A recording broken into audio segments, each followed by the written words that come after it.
You're first. Thank you, Gaelic. There's been a lot of talk in the last few days about communication problems.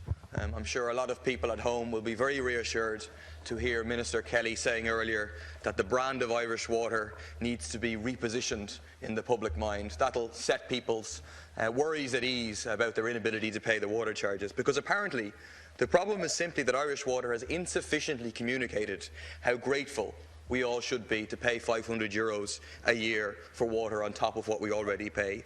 How somehow, if we pay water charges, investment in the water infrastructure will automatically increase, despite the opposite happening in Britain.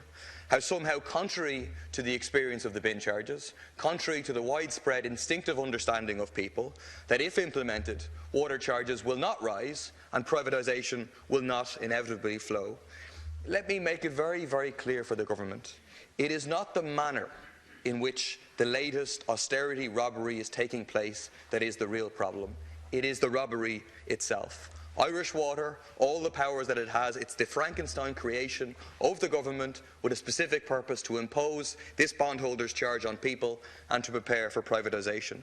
The communications problem here is a problem of the government, and it's a problem that the government willfully refuses to listen to the 100,000 people on the streets Saturday before last, to listen to the people at the by-elections, to listen to the million people, the two-thirds of householders who have refused to send back the so-called application pack. And let me spell out the message very, very clearly. Working people across the country do not want these water charges. They don't want some false concessions that will be taken away in the future.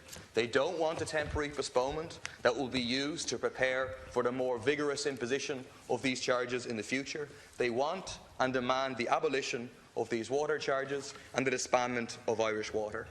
And not only do they want that, all the indications is that they're prepared to mobilise to achieve that demand. The 1 million of these outstanding is extremely significant.